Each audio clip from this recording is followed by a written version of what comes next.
Hello students, study time channel में आप सभी का स्वागत है।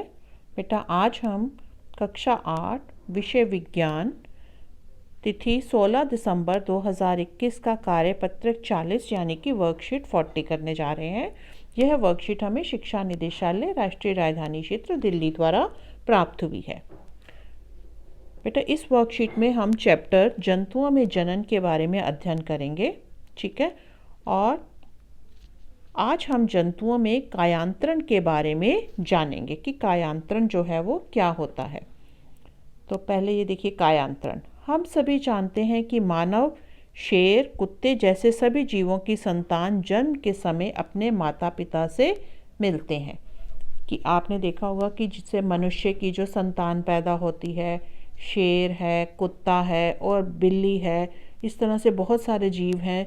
तो जो उनकी संतान पैदा होती है, उनकी शक्ल जो है या अंग जो है वो अपने माता पिता से मिलते होते हैं।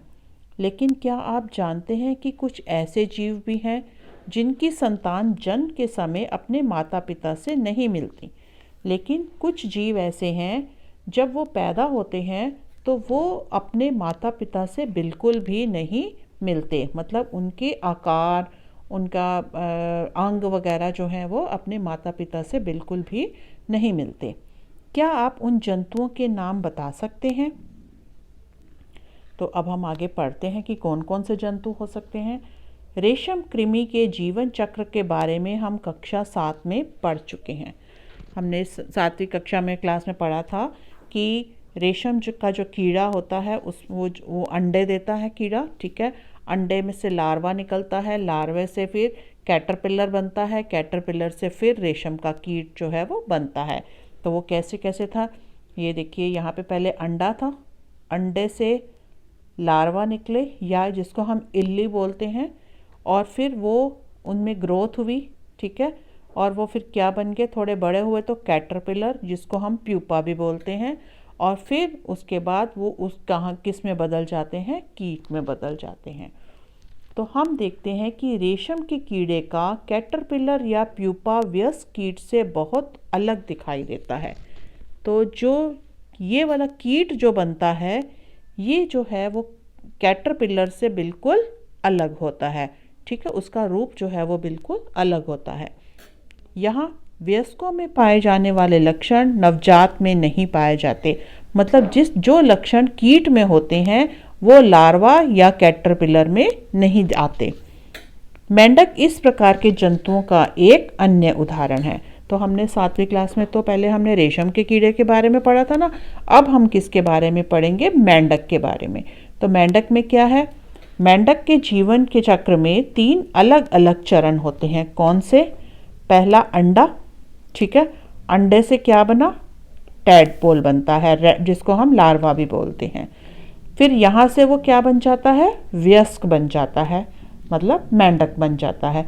फिर मेंढक अंडे देता है, ठीक है। फिर अंडे से टैडपोल लार्वा बनते हैं, और लार्वा जो है किस में बदल जाते हैं, वयस्क में बदल जाते हैं। मेंढक के अंडे से लार्वा बनता है जिसे टैडपोल कहते हैं। तो यहाँ पे देखिए, ये चित्र दिया हुआ है, ये मेंढक का अंडा, मेंढक है यहाँ पे। ये मेंढक ने अंडे दिए जिसको हम क्या बोलते हैं, जिससे लार्वा बनते हैं, और उनको हम क्या बोलते हैं, टैडपोल बोलते हैं। इन अंडों से ये क्या बन गए, लार्वा बने, जिसको हम क्या बोलते हैं, टैडपोल बोलते हैं। टैडपोल में मछलियों की तरह ही पूंछ और पंख होते हैं। तो ये जो टैडपोल बनते हैं शुरुआती रूप में हमें मछलियों जैसे लगते हैं, क्योंकि इनमें पूंछ भी होती है और मछलियों जैसे पंख भी होते हैं। वह मछलियों की तरह पानी में तैरने में भी सक्षम होते हैं। और ये जो ये जो टैडपोल बनते हैं, ये क्या होता है, ये पानी में तैर भी सकते हैं। एक वयस्क मेंढक की पूंछ और पंख गायब हो जाते हैं। देखिए, यहाँ से ये बना टैडपोल, फिर ये बड़ा टैडपोल हो गया, और टैडपोल से वो फिर सीधा क्या बन जाता है, मेंढक बन जाता है। तो एक वयस्क मेंढक की पूंछ और पंख गायब हो जाते हैं। तो इसमें जो पूंछ और पंख थे ना, वो सारे गायब हो जाते हैं, और वो क्या बन जाता है, मेंढक बन जाता है। और अब वह कूदने और तैरने में सक्षम हो जाता है। ठीक है, पहले तो वो तैर ही सकते थे ना, तो जब इनकी पूंछ और पंख गायब हो गए तो मेंढक जो बन जाता है ये क्या होता है, ये कूद भी सकता है और तैर भी सकता है। अतः हम कह सकते हैं कि लार्वा का कुछ उग्र परिवर्तनों द्वारा वयस्क जंतु में बदलने की प्रक्रिया कायांतरण कहलाती है।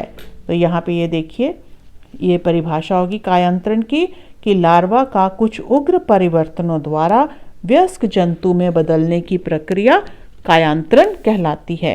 कि लार्वा के बाद वो जो एकदम उसमें जो चेंजेस आते हैं और एक वयस्क जंतु बन जाता है, इस प्रक्रिया को हम क्या बोलते हैं, कायांतरण कहते हैं।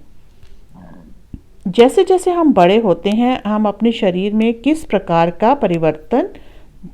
के परिवर्तन देखते हैं। क्या आपको लगता है कि हमारा भी कायांतरण होता है?